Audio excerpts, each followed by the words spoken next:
Ma sœur a cambriolé mon appartement pour voler 500 000 € de titres du Trésor, pensant que j'étais une simple bureaucrate. Elle a déclenché une alerte et a provoqué sa propre arrestation par des agents fédéraux. L'alerte du système de sécurité a retenti sur mon téléphone à 14h47, un jeudi après-midi. Quelqu'un venait d'entrer dans mon appartement. J'étais à 300 miles de là, à Washington DC, assise en plein briefing confidentiel au département du Trésor. J'avais donc la certitude absolue que la personne qui avait déclenché le capteur de ma porte n'avait rien à y faire. Je me suis excusé de la réunion et j'ai affiché le flux de la caméra sur mon téléphone. La qualité de l'image était d'une clarté cristalline. L'un des avantages d'avoir une habilitation de sécurité, qui exigeait des évaluations régulières des menaces, était que j'avais été autorisé à installer une surveillance de qualité gouvernementale dans ma résidence.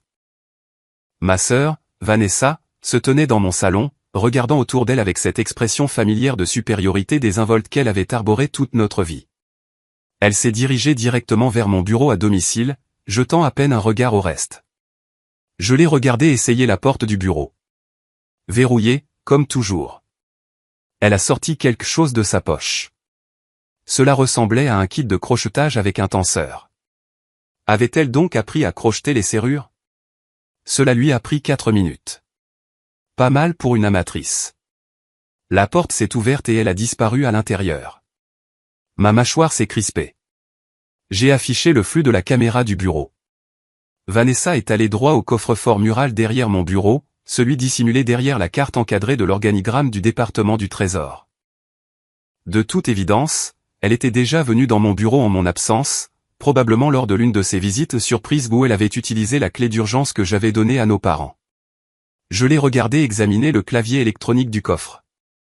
Elle a essayé plusieurs combinaisons, l'anniversaire de notre mère, celui de notre père, son propre anniversaire. Toutes incorrectes.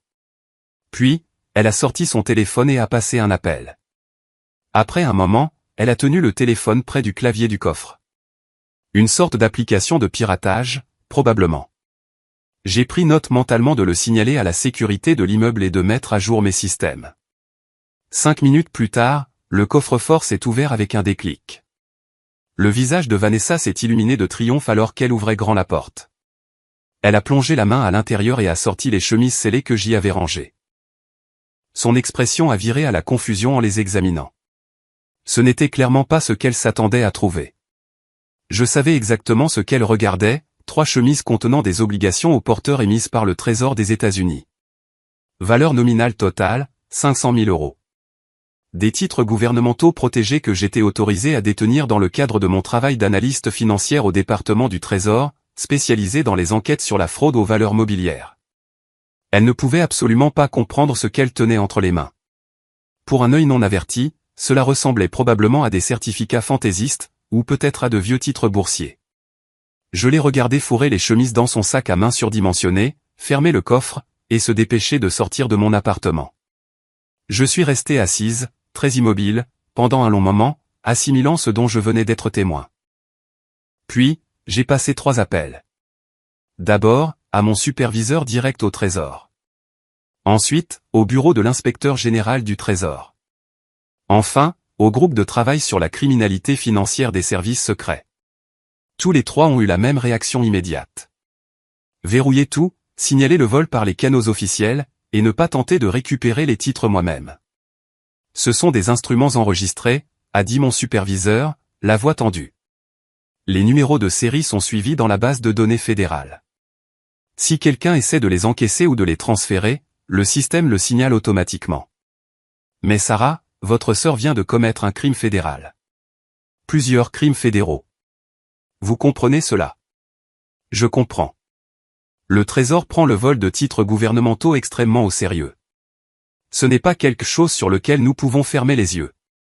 Je ne vous demande pas de le faire.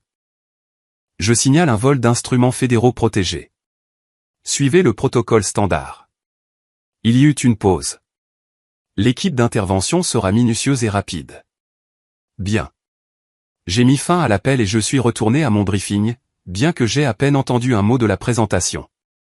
Mon esprit rejouait les images de surveillance, regardant ma sœur s'introduire méthodiquement chez moi et voler un demi-million de € en titres gouvernementaux. Vanessa avait toujours été l'enfant chéri. Belle, charmante, sociable sans effort d'une manière que je n'avais jamais maîtrisée. Nos parents l'adoraient. Elle s'était mariée jeune à un dentiste au succès modéré, avait eu 2 enfants parfaits, et vivait dans une immense maison de banlieue dont notre mère aimait se vanter auprès de ses amis. Moi, d'un autre côté, j'avais été la fille difficile, trop sérieuse, trop concentrée sur ma carrière, trop peu intéressée par les étapes traditionnelles de la vie de famille. J'ai rejoint le département du Trésor juste après mes études supérieures, avec un master en comptabilité judiciaire, et j'ai passé 8 ans à gravir les échelons vers des postes de plus en plus confidentiels. Mon rôle actuel consistait à traquer la fraude internationale aux valeurs mobilières et les schémas de blanchiment d'argent. Ma famille n'avait aucune idée de ce que je faisais réellement. Quand ils posaient des questions sur mon travail, je donnais des réponses vagues sur l'analyse financière et le travail pour le gouvernement. Ils supposaient que j'étais une sorte de bureaucrate de bas niveau, poussant des papiers dans un cubicule.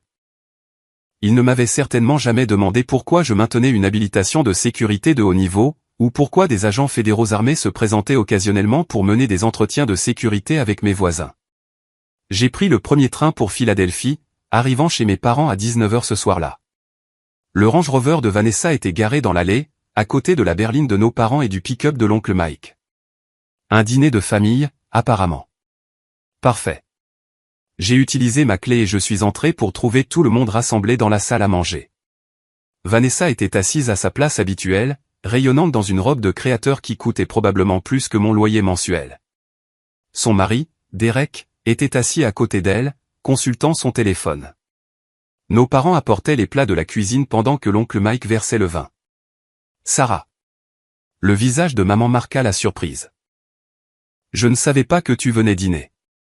Visite surprise, ai-je dit, en gardant une voix légère.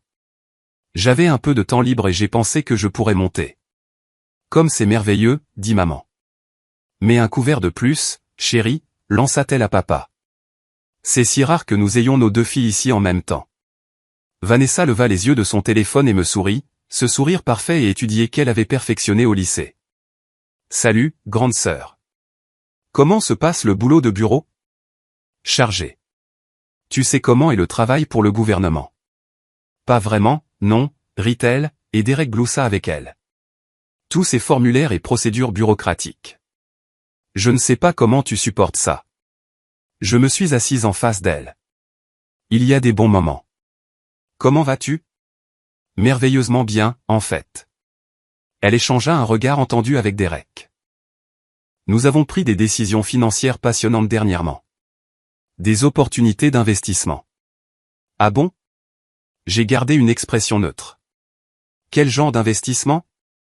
Juste quelques titres que le conseiller financier de Derek a recommandés. Des choses très sophistiquées. Probablement trop complexes à expliquer, mais les rendements sont censés être excellents. Mes parents sont revenus avec les derniers plats. Papa a commencé à découper le rôti pendant que maman s'installait sur sa chaise avec un soupir de satisfaction. Vanessa nous parlait justement de ses nouveaux investissements, dit maman fièrement. Le cabinet de Derek marche si bien. Ils construisent vraiment un patrimoine pour l'avenir. Les fonds pour les études des enfants, ajouta Vanessa en attrapant son verre de vin. Nous voulons nous assurer qu'ils aient toutes les opportunités. C'est important, ai-je acquiescé. Où avez-vous trouvé le capital pour ces investissements? Cela doit nécessiter des fonds importants. Derek s'éclaircit la gorge. Nous avons épargné de manière agressive, en faisant des choix intelligents. C'est ça. Le sourire de Vanessa s'élargit. En fait, je dois te remercier, Sarah. Me remercier? Je suis passé à ton appartement en début de semaine.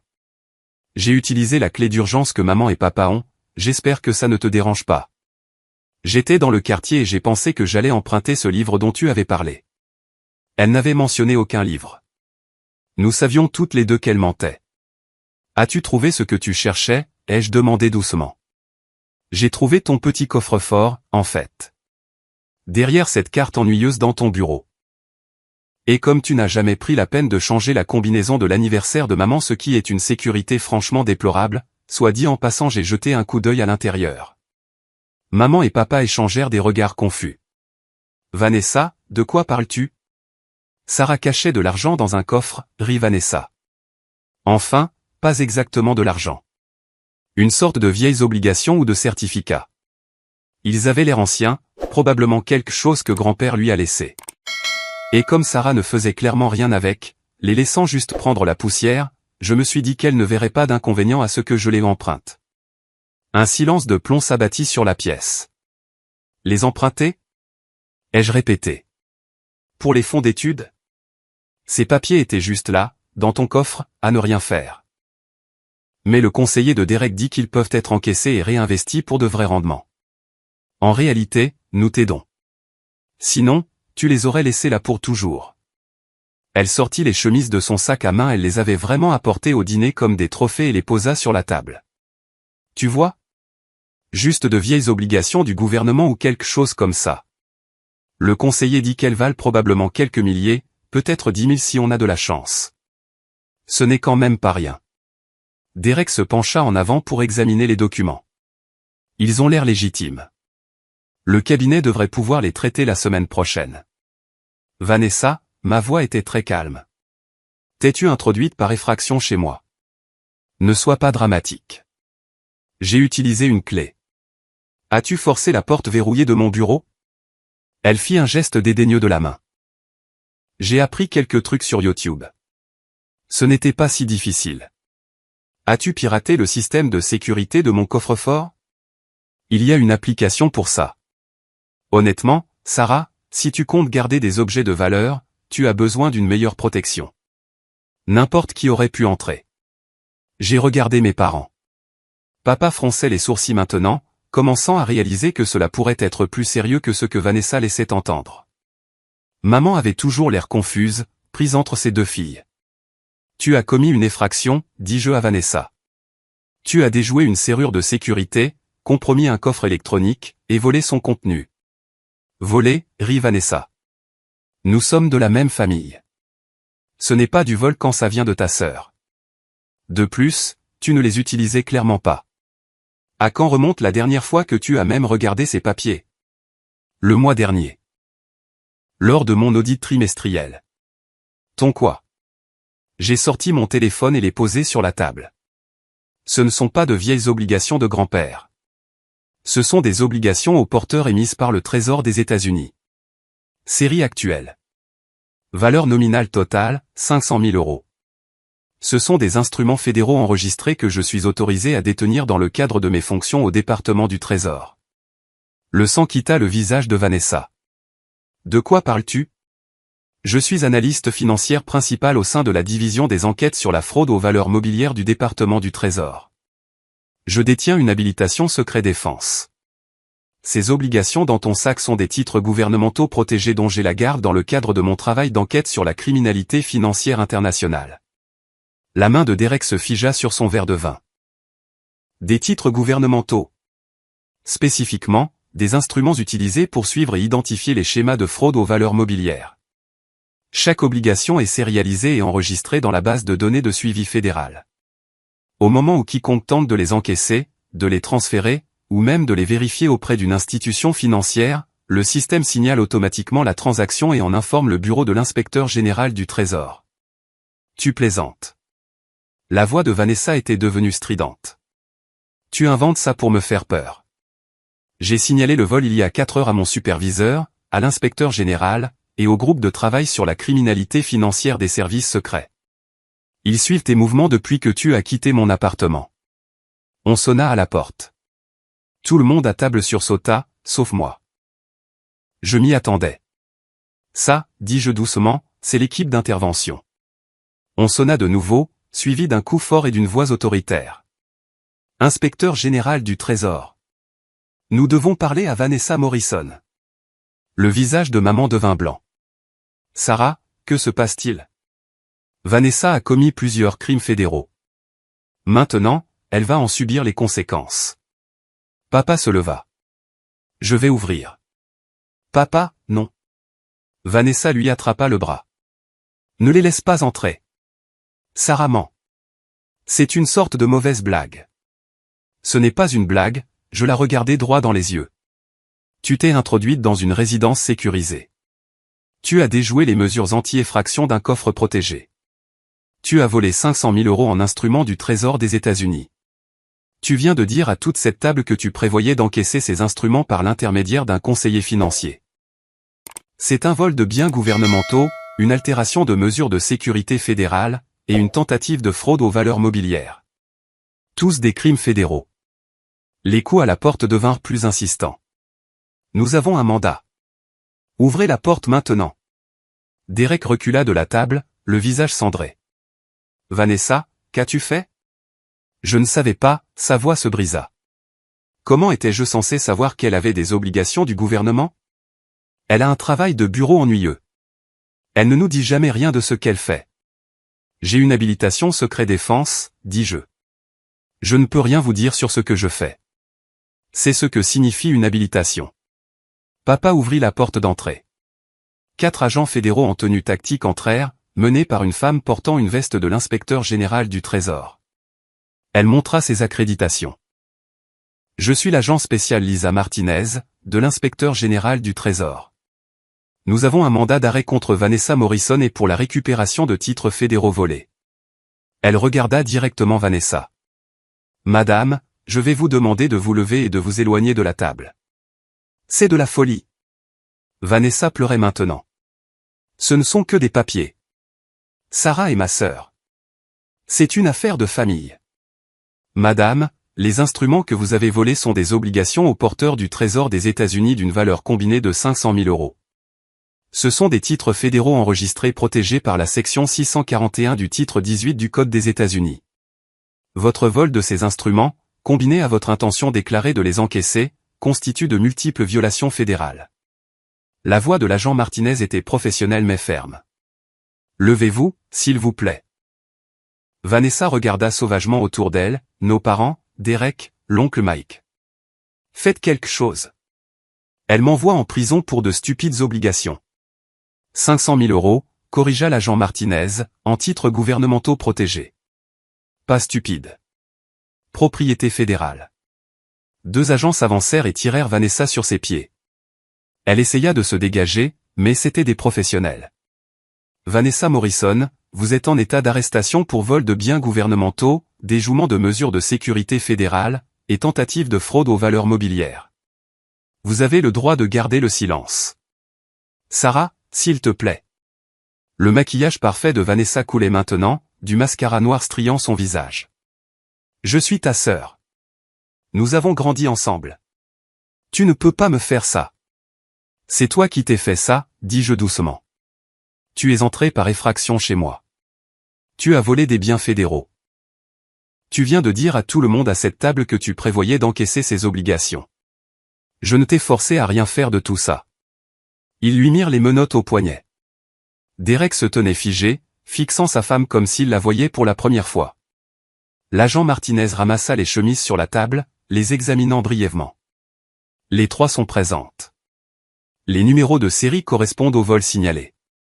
Elle me regarda. Le docteur Chin aura besoin que vous veniez au bureau de terrain demain pour vérifier les instruments et fournir une déclaration formelle.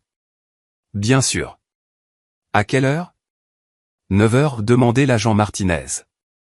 Elle fit un signe de tête à son équipe, et ils commencèrent à escorter Vanessa vers la porte. Ma sœur sanglotait maintenant, sa robe de créateur froissée, ses cheveux parfaits en désordre. Maman. Papa. Ne les laissez pas m'emmener. S'il vous plaît. Nos parents se tenaient là, impuissants, regardant leur enfant chéri se faire arrêter par des agents fédéraux dans leur salle à manger. Attendez, la voix de maman était à peine un murmure. Combien de temps? Combien de temps pourrait-elle? L'agent Martinez s'arrêta à la porte. Le vol de biens gouvernementaux est passible de 10 ans de prison. Le déjouement de mesures de sécurité fédérale en ajoute 5. La tentative de fraude aux valeurs mobilières, c'est 20 de plus. Le procureur des États-Unis déterminera les charges finales, mais votre fille risque une peine de prison fédérale substantielle. 35 ans. La voix de papa se cassa. Pour avoir pris quelques obligations à sa sœur? Pour avoir volé un demi-million de euros en titres fédéraux protégés, monsieur. Le département du Trésor ne négocie pas sur ces charges. Ils ne le peuvent pas. Cela compromettrait la sécurité financière nationale. Ils emmenèrent Vanessa vers l'un des VUS noirs garés dans l'allée. À travers la fenêtre, Je l'ai regardé l'installer sur la banquette arrière, toujours en train de pleurer et de protester. La salle à manger était silencieuse, à l'exception des pleurs étouffés de maman. Finalement, l'oncle Mike prit la parole. « Sarah, que fais-tu exactement pour le gouvernement ? » J'enquête sur la fraude internationale aux valeurs mobilières, les schémas de blanchiment d'argent, et les organisations criminelles qui tentent de manipuler les marchés financiers. Je travaille avec des informations classifiées et je gère des instruments fédéraux sensibles dans le cadre de mes enquêtes. Et Vanessa vient de voler 1 demi-million d'euros en obligations du Trésor qui sont activement suivies par les bases de données fédérales. Oui. Au moment où elle est sortie de mon appartement avec, le système a signalé le vol. Quand elle en a parlé à son conseiller financier, il aurait été légalement tenu de les vérifier auprès du Trésor. Cette vérification aurait déclenché une enquête fédérale automatique, même si je ne l'avais pas signalé. Derek s'effondra dans sa chaise. Le conseiller. Oh mon Dieu. Quand il essaiera de les encaisser. Il sera interrogé comme complice potentiel, ai-je confirmé. Le Trésor enquêtera pour savoir s'il savait qu'ils étaient volés. S'il détermine qu'il a été impliqué de quelque manière que ce soit, il sera également inculpé. Nous ne savions pas, la voix de Derek était vide. Je le jure, nous n'avions aucune idée qu'elle les avait volés. Elle m'a dit qu'elle avait trouvé de vieilles obligations dans ton appartement et que tu avais dit qu'elle pouvait les avoir. Ce n'est pas ce qui s'est passé. Elle est entrée par effraction chez moi, a crocheté la serrure de mon bureau, a piraté mon coffre-fort, et a volé des biens fédéraux. Les images de surveillance montrent tout. Maman leva les yeux vers moi, son visage strié de larmes. Des images de surveillance ? Je maintiens des systèmes de surveillance dans ma résidence. C'est une exigence pour mon niveau d'habilitation. Les images ont été remises au bureau de l'inspecteur général. Elles montrent toutes les fractions de Vanessa, y compris les horodatages et ses techniques pour déjouer mes serrures. Tu regardais, dit maman lentement. Quand elle est entrée. Tu regardais ce qui se passait ? J'étais à Washington DC pour un briefing confidentiel. J'ai reçu l'alerte de sécurité sur mon téléphone et j'ai affiché le flux de la caméra. Et tu l'as juste regardé te voler ? Tu ne l'as pas appelé ?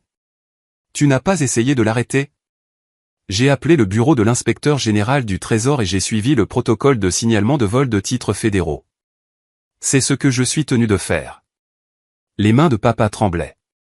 C'est ta sœur, Sarah. Ta propre sœur. Comment as-tu pu les laisser l'arrêter ? Pour de l'argent ? Pour des crimes fédéraux, papa.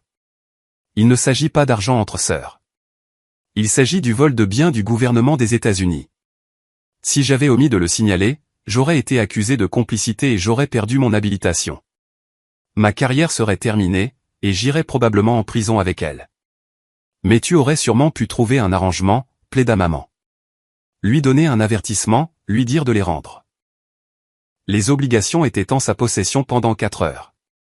Pendant ce temps, elle a contacté un conseiller financier et a entamé le processus pour les encaisser. C'est une tentative de fraude aux valeurs mobilières. Il n'y a pas d'arrangement possible avec des accusations fédérales. La loi ne se soucie pas que nous soyons de la même famille. L'oncle Mike se frotta le visage. Bon sang. Vanessa a toujours pensé que les règles ne s'appliquaient pas à elle. Elles ne s'appliquent pas, d'habitude, dis-je, parce que vous avez tous passé notre vie entière à trouver des excuses pour elle, à aplanir les difficultés, à réparer ses erreurs. Mais on ne peut pas aplanir des crimes fédéraux. Le département du Trésor se fiche qu'elle soit jolie ou charmante, ou que maman et papa l'aiment plus. Ce n'est pas juste, dit maman sèchement. Nous ne l'aimons pas plus. Ah non ? J'ai regardé autour de la table. À quand remonte la dernière fois que l'un de vous a posé des questions sur mon travail ? Ma vie ?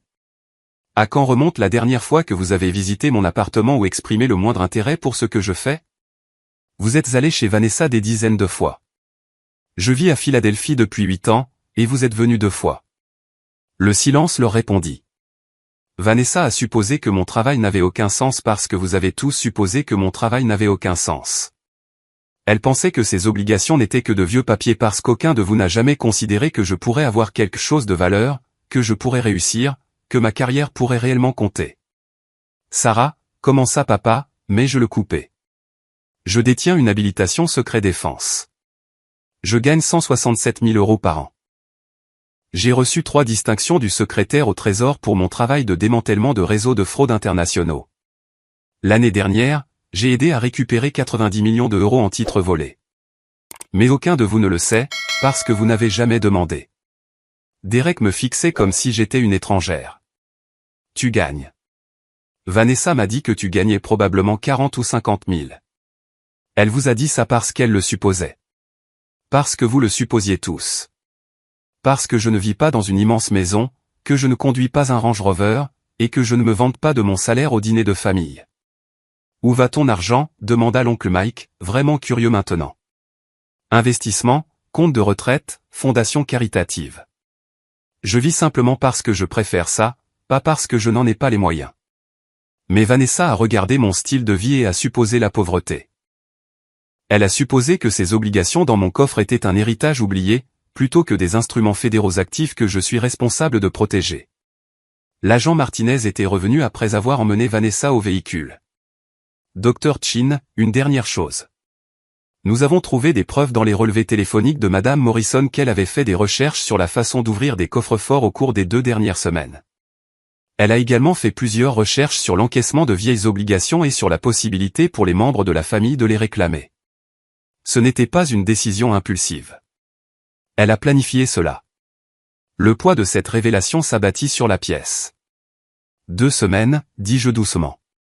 Elle a passé 2 semaines à planifier de me voler. Le procureur des États-Unis utilisera cela pour démontrer la préméditation. Cela renforce considérablement le dossier. L'agent Martinez jeta un coup d'œil au mari de Vanessa. Monsieur Morrison, nous devrons également vous interroger. Vous n'êtes pas en état d'arrestation, mais nous devons établir ce que vous saviez des plans de votre femme. Derek hocha la tête, muet. L'agent Martinez partit, et la pièce retomba dans le silence. Le procès a mis 9 mois à arriver devant le tribunal.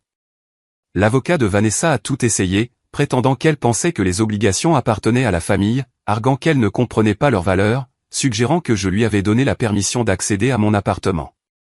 Rien n'a fonctionné. Les images de surveillance étaient accablantes.